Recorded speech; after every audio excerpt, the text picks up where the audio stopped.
At a party for the wealthy, the millionaire's son humiliated a cleaning lady for her job, but when he saw who stood up for her, his jaw dropped in surprise. They argued, seemingly over nothing, out of nowhere, but the dispute had already lasted for about half an hour. "Letitia, stop sulking. Let's go, we're already late for the refuge. My father will kill me if I don't show up at this party. The entire city's elite will be there. I told you, it's an annual event. It's tradition to welcome the first day of summer, or rather, the sunrise. For the elite," Letitia repeated, crossing her arms over her chest. "Everything for you is about the elite and non-elite. So, there's no place for me among the bigwigs like your father and his partners, or the other rich folks in town." "Wait, are you jealous or something?" the guy smirked. "You just don't get it, do you? I need more in life than just money, far more than just money. And you, it seems, aren't the kind of person I can discuss this with. We'd be better off breaking up.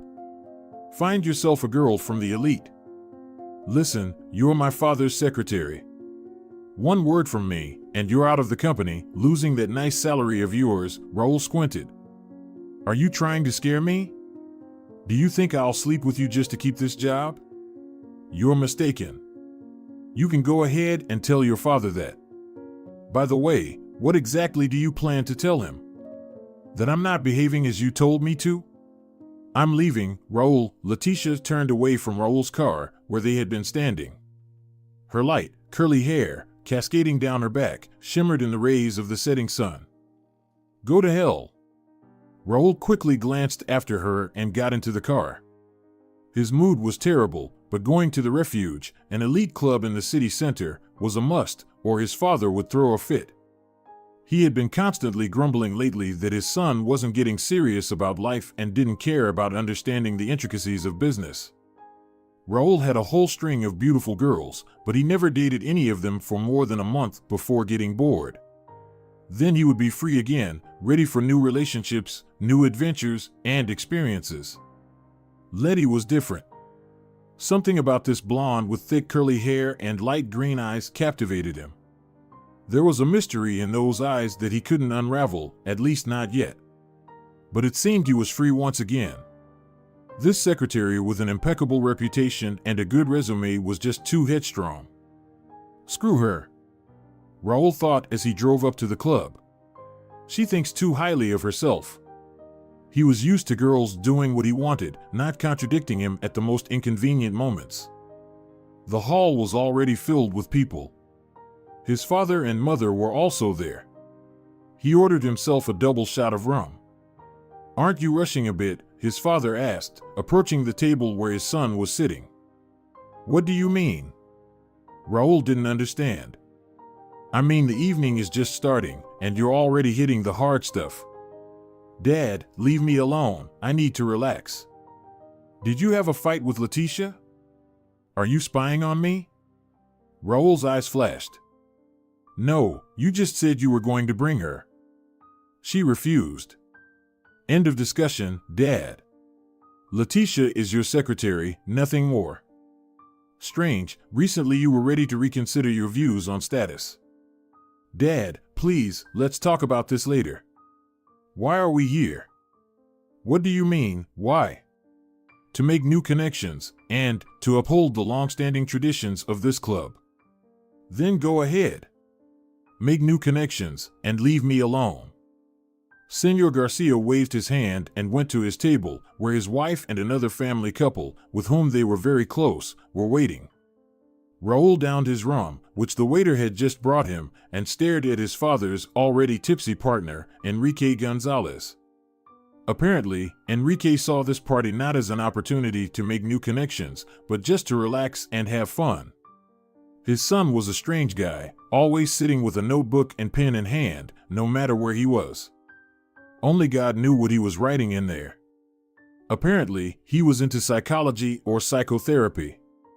Caio Gonzalez had recently returned, they said, from some island where he was researching something, either studying the locals or something else.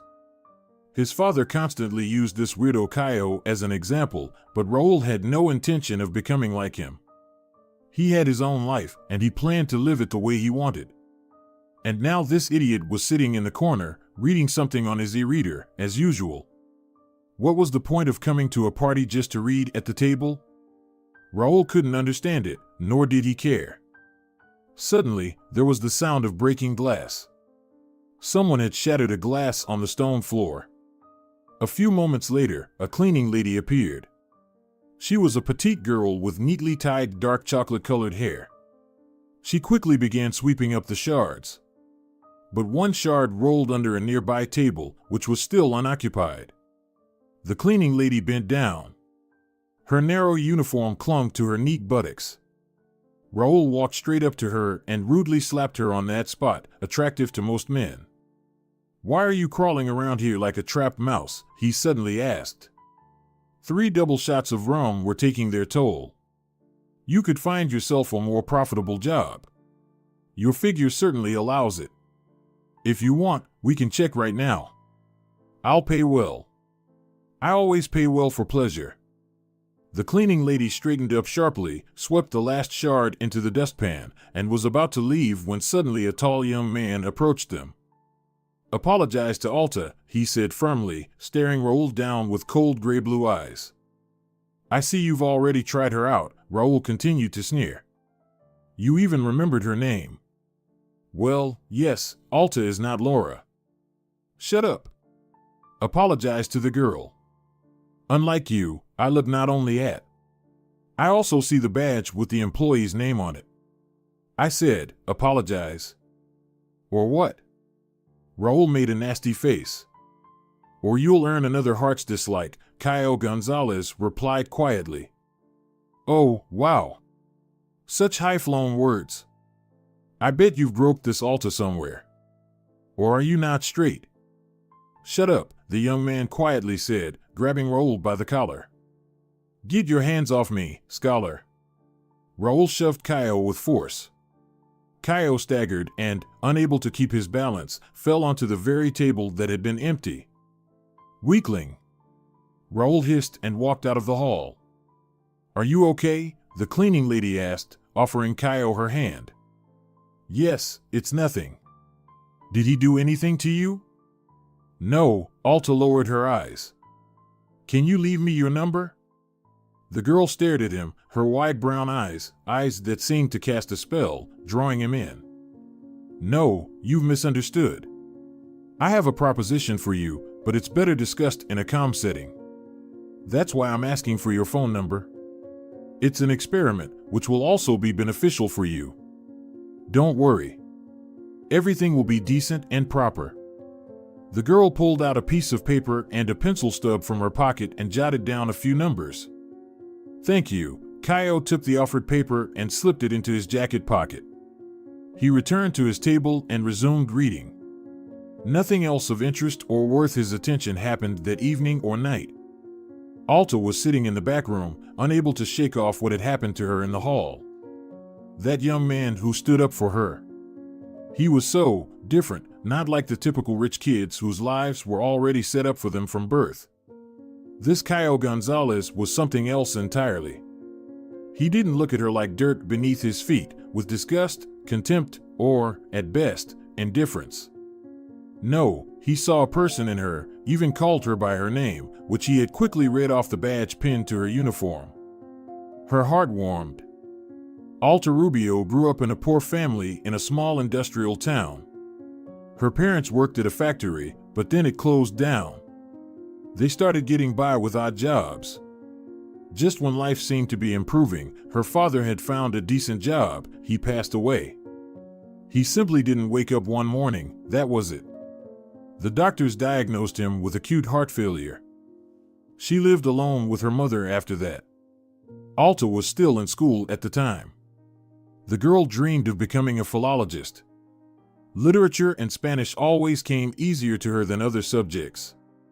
Her teacher used to call her a person with absolute literacy. But Alta couldn't make it to university. She needed to work, and besides, her mother fell ill and needed her help. There were very few job opportunities in their town, so Alta made a desperate move. She went to another city, not very large, but still much more promising than her hometown. She found the cleaning job the day she arrived. She decided to hold on to it. The pay was decent, it covered her rent, basic needs, and she even managed to help her mother a bit. She barely made ends meet, working in a shabby bookstore. Alta had just turned 19. Her dreams of becoming a philologist remained dreams. The only thing she could afford was reading, and even that only in the evenings and not every day. Books had always been Alta's friends. Some even called her unsociable because she preferred staying home with a book over going to the local youth disco.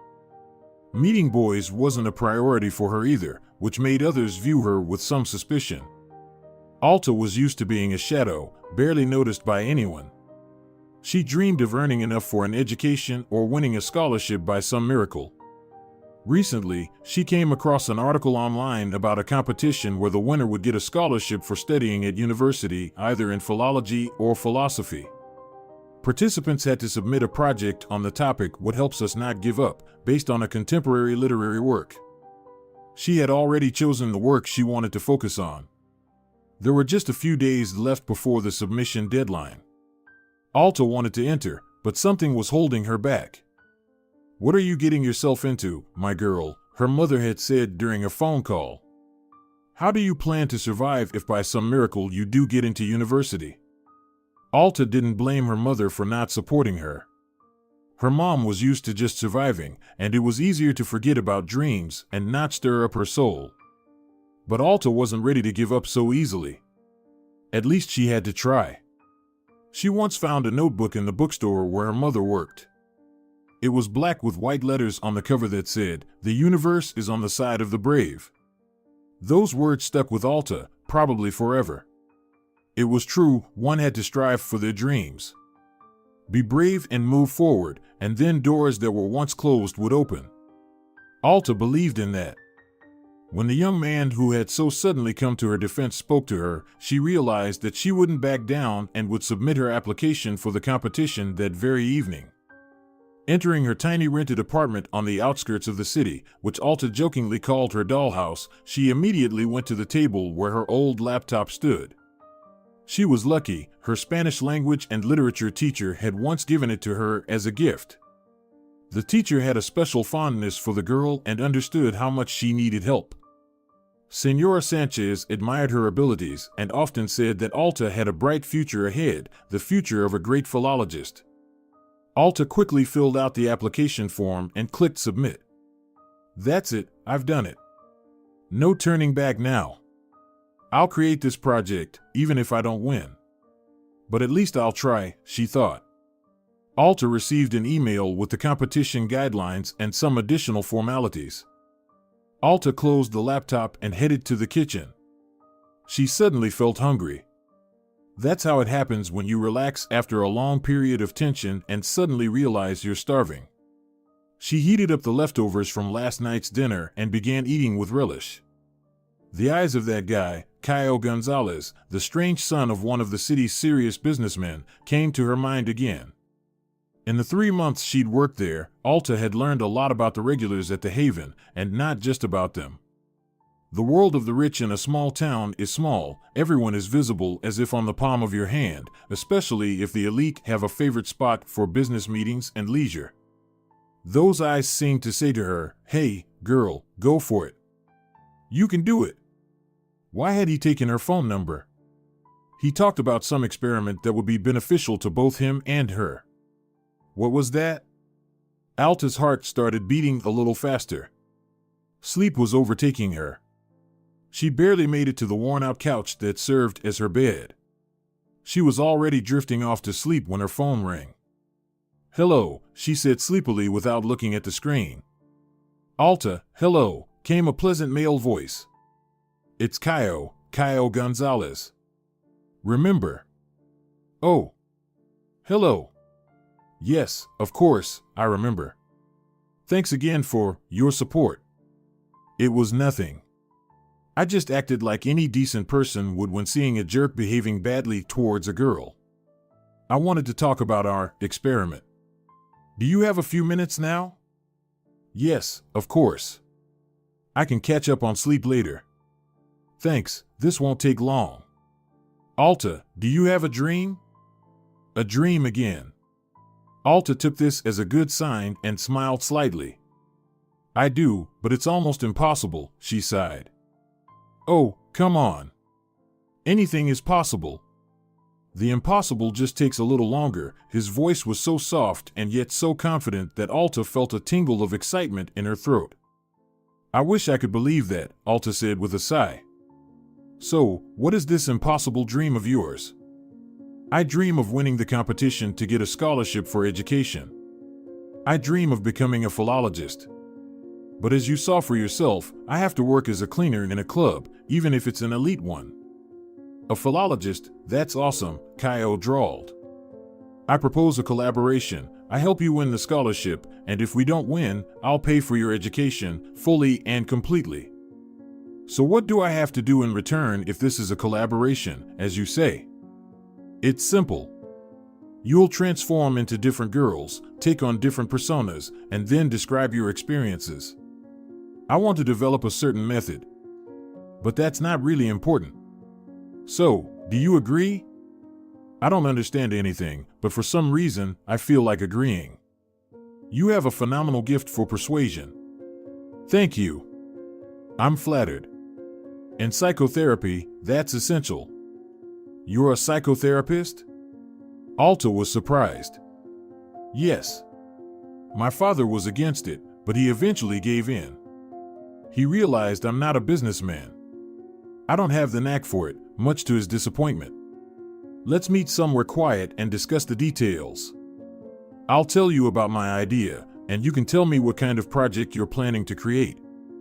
They agreed to meet in a park near Alta's home at 6 in the evening. Alta couldn't fall asleep, even though she was extremely tired and quite nervous. She was curious about what K.O. Gonzalez would tell her.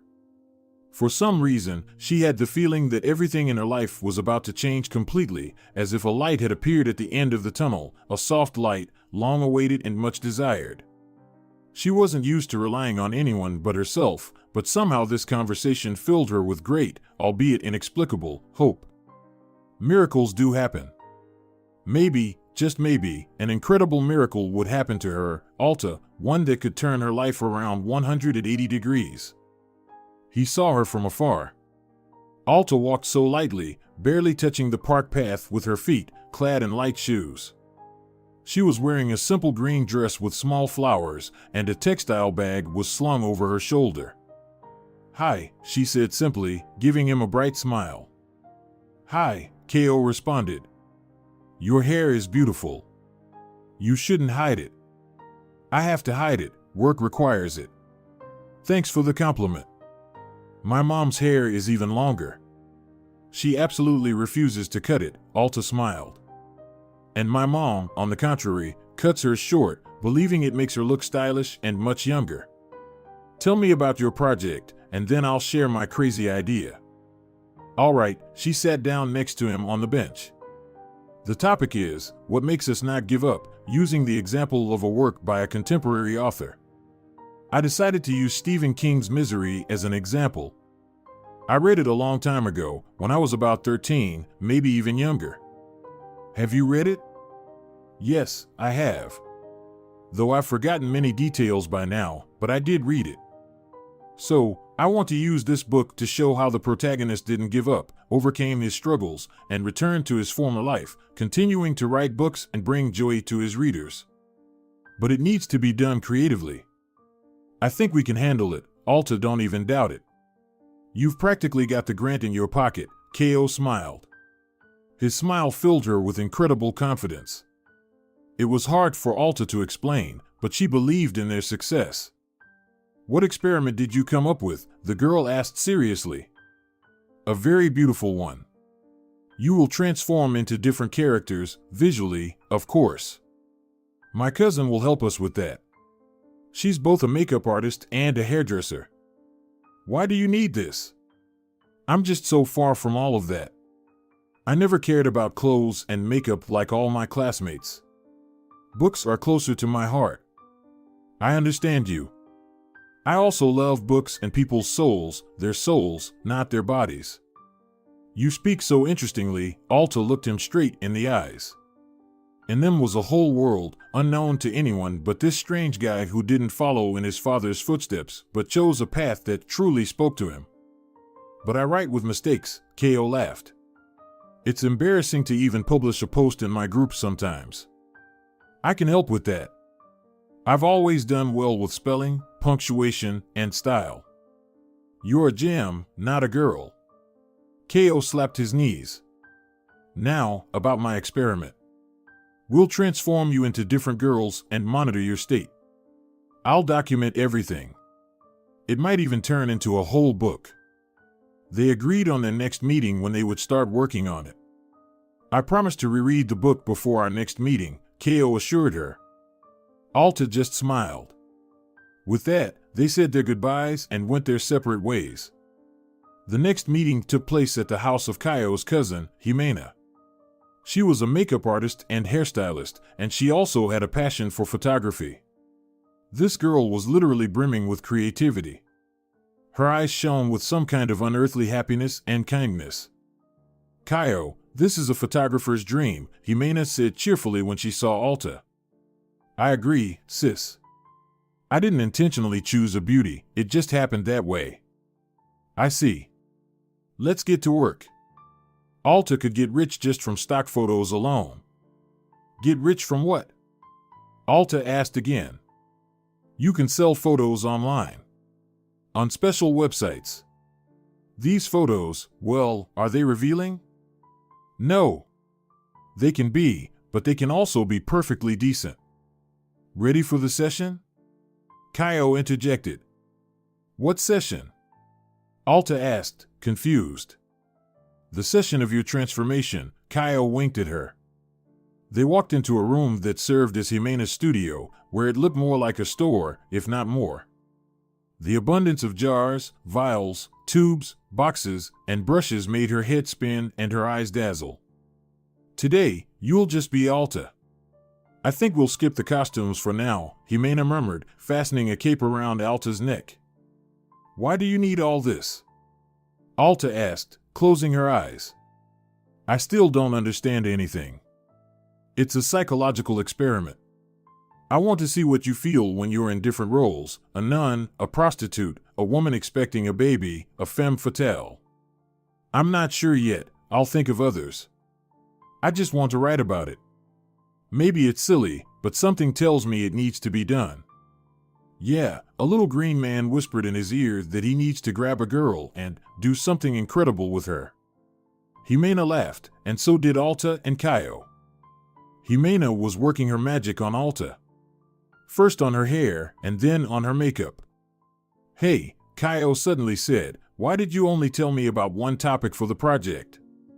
Because there is only one topic, Alta tried to speak carefully so as not to disturb Jimena. Liar.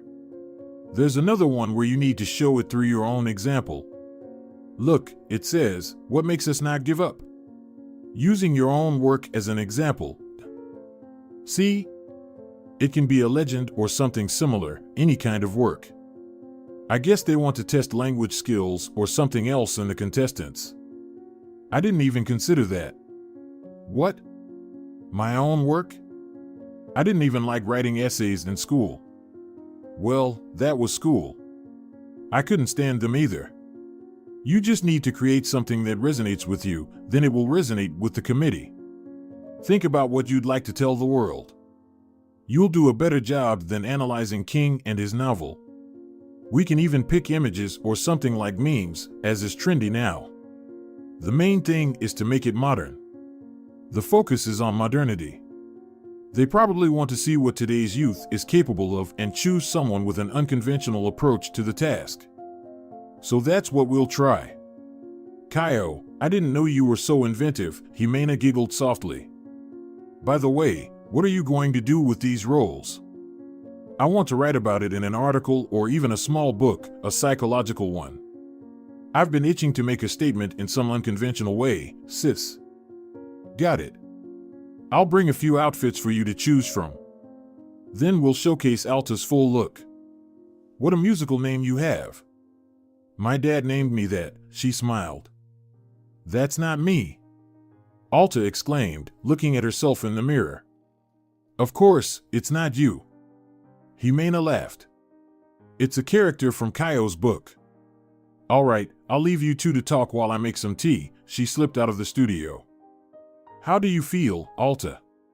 Caio asked, opening his notebook. It was a paper notebook with a leather cover. He loved to jot down his observations and notes on paper with a regular pen or even a pencil. Caio always said that this way he could truly feel what he wanted to write about and how to work with it further. I feel like this is all so incredible, Alta said, somewhat bewildered. What's so incredible that you noticed? Everything.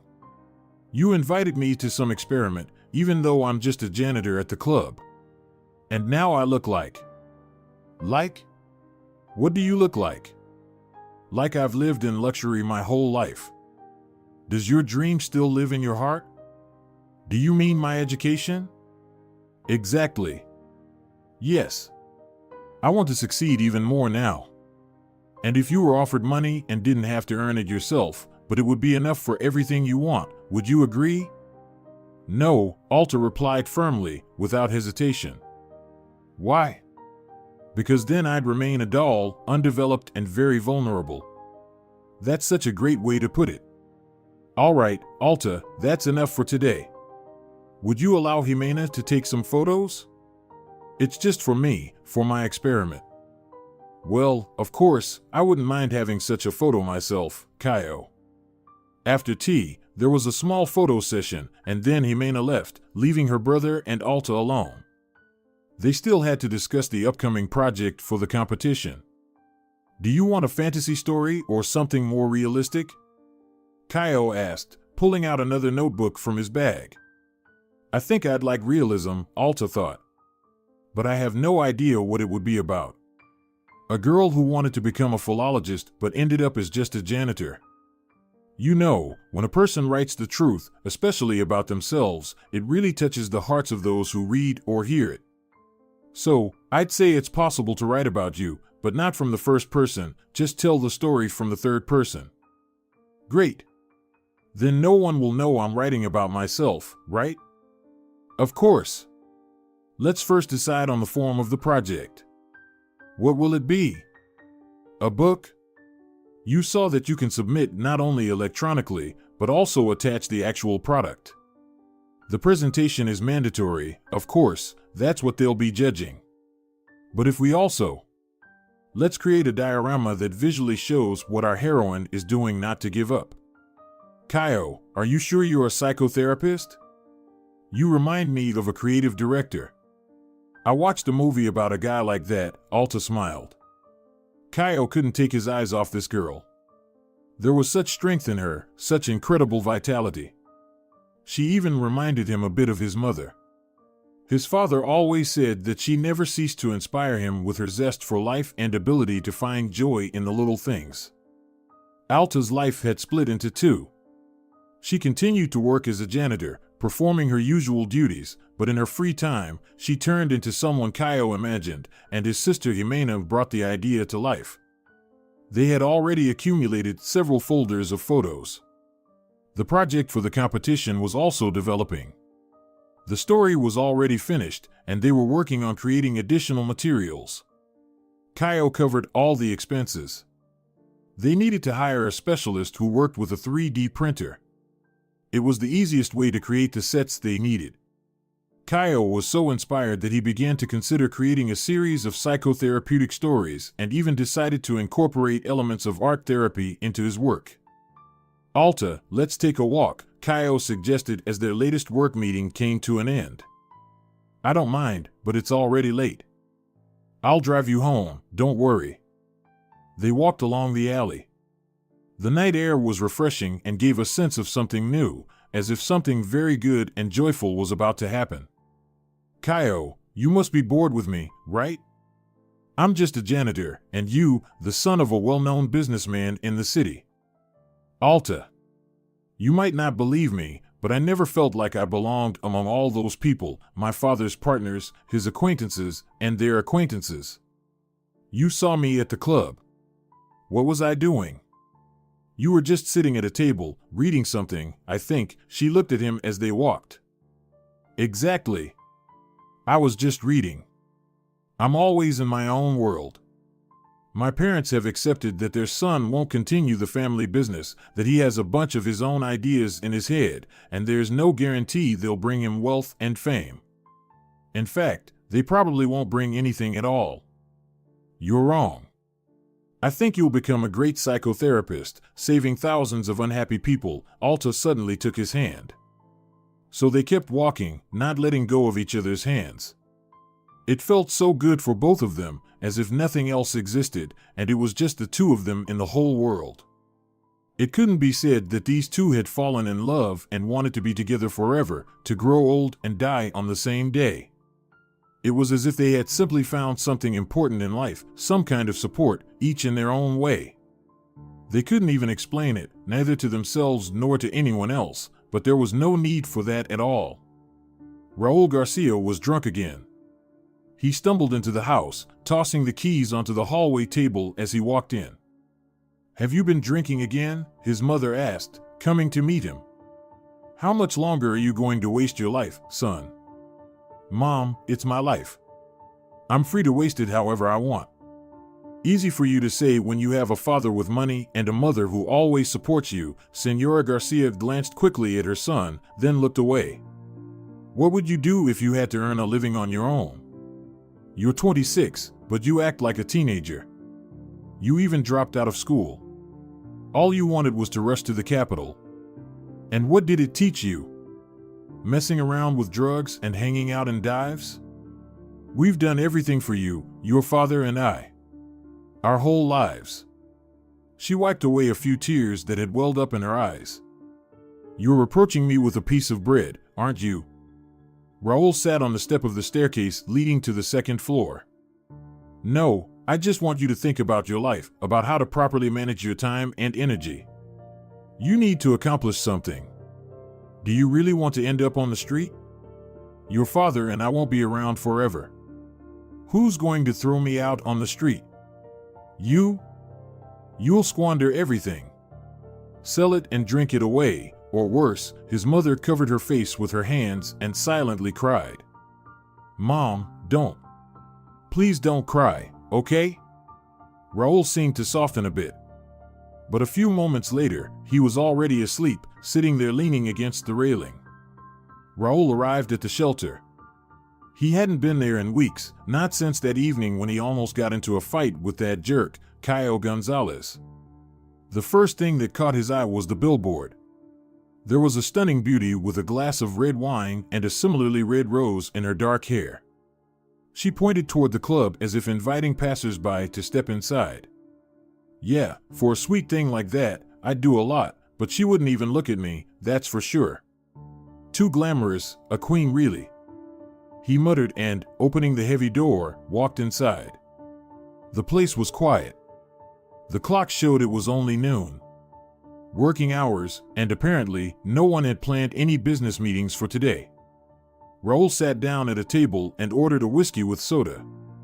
He felt miserable. Leticia wasn't answering his calls or messages. So proud. She wasn't even scared of losing her job. Maybe she's right? Maybe he was taking on too much, imagining himself as the master of life. Raul tried to push these thoughts away. He felt good with that green-eyed blonde, really good. He hadn't felt this good with any other girl. She didn't expect anything from him, didn't ask for anything, just loved him, or so it seemed to him. "You're actually better than you pretend to be," she once told him. At the time, he didn't pay any attention to it, but now, for some reason, he remembered and pondered. Was there anything good in him at all? Since childhood, he had caused his parents nothing but trouble. They scolded him, tried to talk to him calmly, but it was all in vain.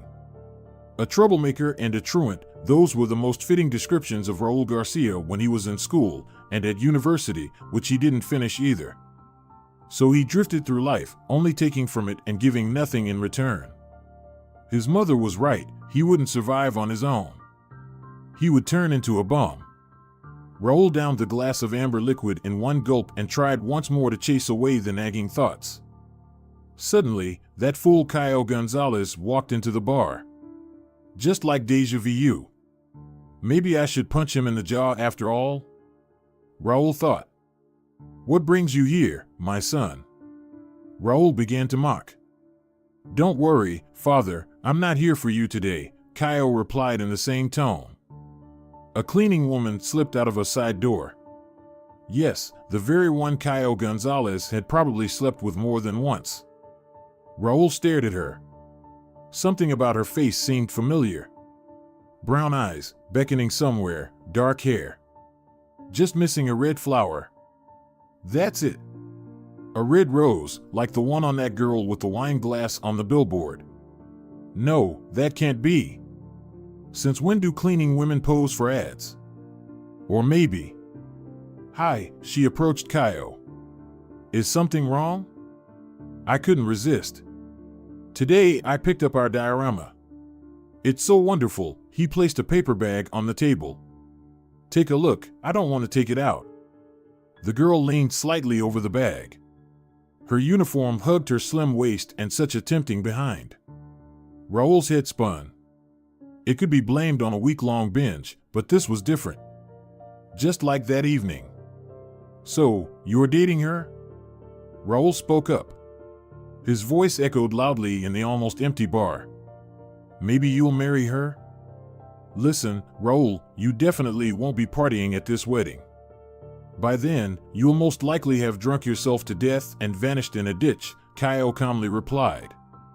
He quietly entered the house. Voices of his parents came from the living room. I don't know what to do. I think Raul is back to his old ways, sniffed Señora Garcia. Ana, what did you expect? Genetics, you understand? You argued with me back then, when you held that baby wrapped in a dirty rag in your arms. You said that genetics weren't the most important thing, that you would raise that abandoned child into a person, a good person, who could contribute to society and be our support in old age.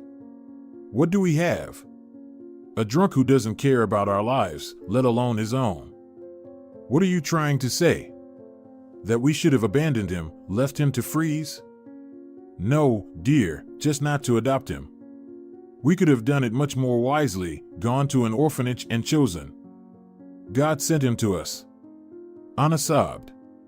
I knew he was my boy, do you understand? Then accept it all and live on, watching Raul destroy his life, and ours along with it. The father headed for the door and bumped into his son in the doorway. Raul stood there, not understanding anything at all. What baby in a dirty rag were they talking about? Was it really him, Raul Garcia? Mom, am I not your real son? He asked, walking into the living room. The alcohol instantly left his head. The mother looked at him, unable to find the right words.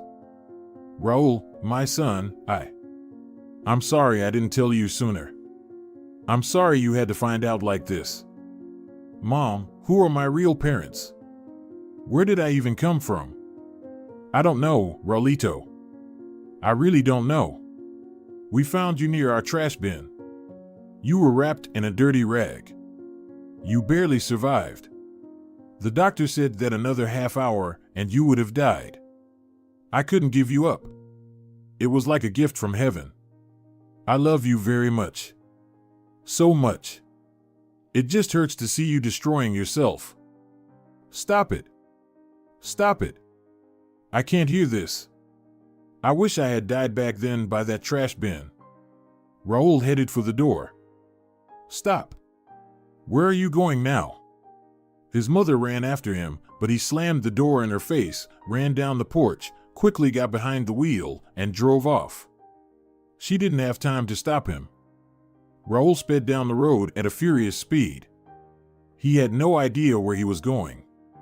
At that moment, he didn't care at all. His life had collapsed. He was just the son of some vagabond or drunkard, or possibly something even worse. He had been thrown away like garbage, left to die on the cold ground. He wasn't the son of a businessman, a co-owner of a company known almost throughout the country. No, he was the product of someone's lust, a child conceived, most likely, in a drunken haze. Everything blurred before his eyes. A crash. The sound of glass breaking. Darkness. Raul woke up in an unfamiliar place. It was hard to move, even breathing was difficult. And then he saw her. Letitia was sitting by his bed, holding his hand. It was clear that her eyes were red from crying. "Letty," he whispered with dry lips. "Raul, you're awake?" She squeezed his hand tighter. "I'm so glad. Where did you run off to? And in such a state? Why are you always trying to kill yourself?" "Because it should have happened 26 years ago, you understand? My mother gave birth to me somewhere in an alley and left me to die by a trash bin." "What are you saying? Your mom is a wonderful person." "You're talking about Ana Garcia. She's not my real mother. But that doesn't matter now. What matters is that I'm worthless. I was thrown away like trash years ago, and that's where I belong. Why didn't I die again, Letty? It's a sin to say such things. It means God wants you to live, to be happy, to fill your life with joy. Why are you here, Letitia? We broke up. Don't you understand anything? I hate you. I hate you. I hate you because I can't stop loving you." Tears rolled down her cheeks like large raindrops, but she didn't try to stop them or wipe them away. "Letty, forgive me," Raul said quietly. "I was such a jerk. I still am. I thought I was in control of my life. But the real controllers of life are others, like Caio Gonzalez, or even you, like that janitor, Alta, I think. Raul, you're probably delirious. You need to rest, to recover. I wanted to wait, but I'm pregnant, Raul. It's our child. I'll keep the baby. I don't care what people say. I'll raise it alone." "No," Raul said softly but firmly. "You won't raise the baby alone. We'll do it together." "Yes, I'm an idiot. I haven't achieved anything in this life. I didn't even finish school. But I love you, Letty. I think that's what you call this pain in my chest that feels so sweet at the same time. Is that what love is?" Letitia looked into his eyes. Words were unnecessary. He slowly pulled her hand to his lips and kissed it. Alta was running down the path. She saw him right away. He was sitting on a bench, once again reading something on his smartphone. "Ah! We won," she shouted, spreading her arms wide, ready to embrace Caio. He jumped up from the bench and hugged the girl tightly. "They wrote to you, didn't they?" "Yes. I got the grant. Caio, we got the grant." They praised the creativity and unconventional approach, and that diorama impressed everyone, even though it's hard to evaluate it from a philological perspective. That's exactly what they wrote. "I'm so happy. And my book is almost ready. About that experiment. I'll self-publish it at first, and then we'll see." They were silent for a moment. "So now you'll be studying, and you'll completely forget about me," Caio said sadly. "What are you talking about? How could I forget you? You're so what?" He looked into her eyes. "So, not from this planet." They didn't notice how their lips met in a long kiss. At that moment, not only their lips, but also their hearts merged, those of these strange young people who love to read a book in a secluded corner.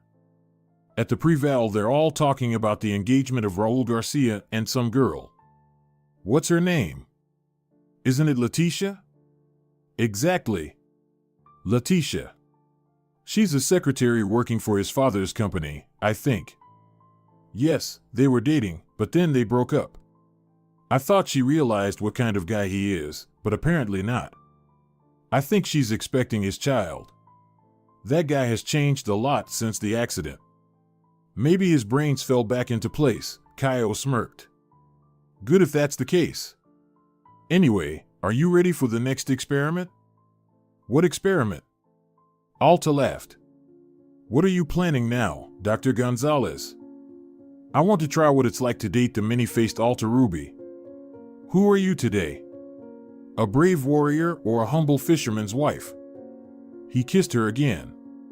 "No, today you're a femme fatale," Kyle said hoarsely, pausing for a moment before kissing her again.